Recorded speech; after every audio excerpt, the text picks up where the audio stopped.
So George Kittle's on injured reserve. This is surprising. I didn't see this coming. I thought he'd be. I mean, it's the same injury he's had since week 1, and he's been managing it. And he played last week, but now he's out, and he's going to be out for a while. What's the first thing that comes to your head when you heard this news? The first thing that came in my head was, "Oh, Jimmy's not playing. I ain't playing." Oh wow! I think a lot of fans think that too. I'm not going to go there. I'm not going to say that Kittle's deciding not to play because Jimmy's not playing, but all of a sudden he's become an enigma and people can't really figure out what's going on. I do think let's put away like the ulterior motives for a second. We can come to that in a minute because we're going to talk about that a lot. Let's just talk about the fact that he's injured. And now he's going to miss significant time for the second season in a row.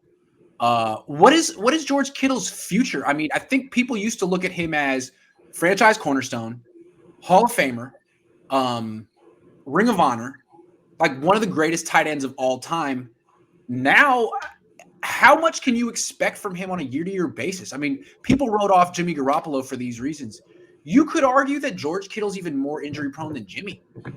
Yeah, Kittle is like a microcosm of like the problem that's aching this team is that injuries, right? Like George Kittle is great, but he's hurt all the time. And even when he does play, he's hurt. Like, so when was the season when he was really healthy? 2019? Like, did he miss any time in 2019? Yes, he did. He absolutely did. Hold on. Let me bring up George Kittle's stats. He took that knee, that helmet to the knee in Arizona, I think on Halloween, and missed 1 game, 2 games. Okay, so he missed 2 games in 19, became the highest paid tight end of all time, missed 8 games last year, and is going to miss at least 3 games this year.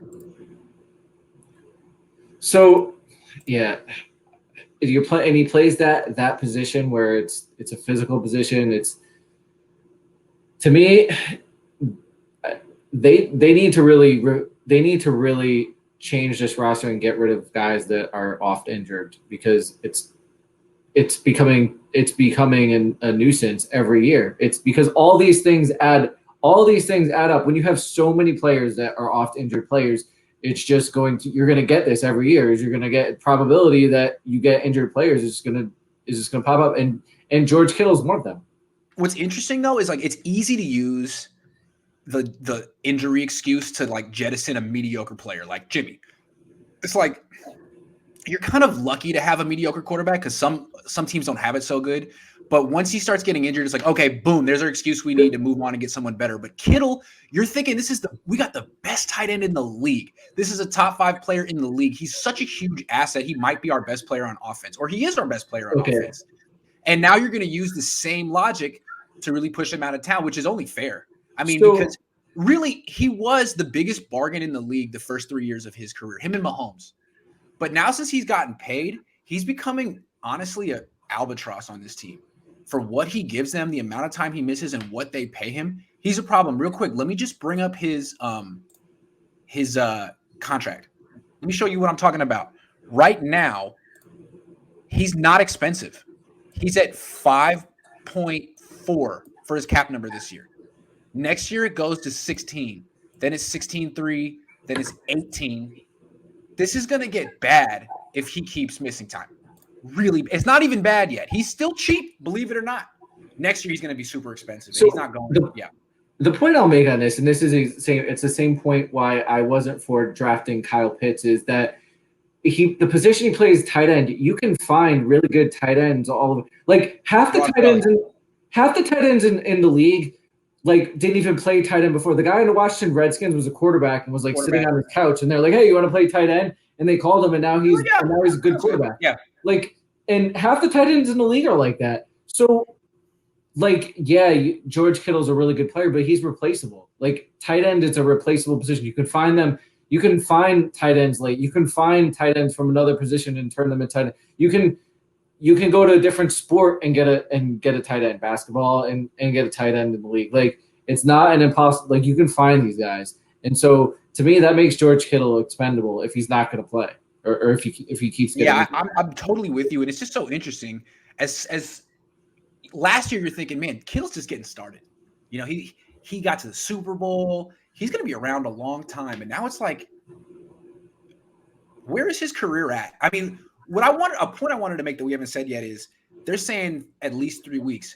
We have no idea how much time he's going to miss. It's a calf injury. It's the same injury that Jimmy has. And to me, when teams say calf and it starts lingering, I'm thinking Achilles because they're connected. And I don't know if I were a player and something was sore on me in that general area, I'd be freaked out about it, especially if I were 28 and I was 250 pounds and I had a lot of G-forces on all my joints when I was running around and my foot just broke last year for no good reason. So maybe with both Jimmy and George Kittle, you're worried about something more serious. So don't rule out the possibility that he could miss 5 games, 8 games, the whole freaking year. We don't know. We're in the dark. Of course, the Niners aren't going to tell us. And you know, they're Niners players. They never have setbacks. Like, so 3 weeks can never turn into 6 weeks. You know, I hope they get Ross Dwelly involved in you know, like, finally they actually threw him the ball in the end zone last week and they came up with a good result. You know, Kyle. Because the only guys that really have involved in their passing game right now are Debo, Kittle, and Juszczyk. That's it. Yeah, in my opinion, they should get Kyle. Get Ross Dwelly involved. Yeah, I mean, Ross Dwelly's probably a more reliable player right now than Brandon Ayuk, than Trent Sherfield. I mean, nothing against Brandon Ayuk, but Ross Dwelly will be in the right place at the right time and catch the ball. Right. You can't say that about a lot of the Niners players.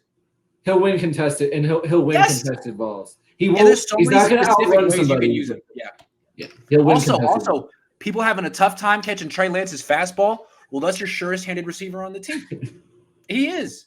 If there's one guy who can catch Trey Lance's sideways knuckle puck, it's him.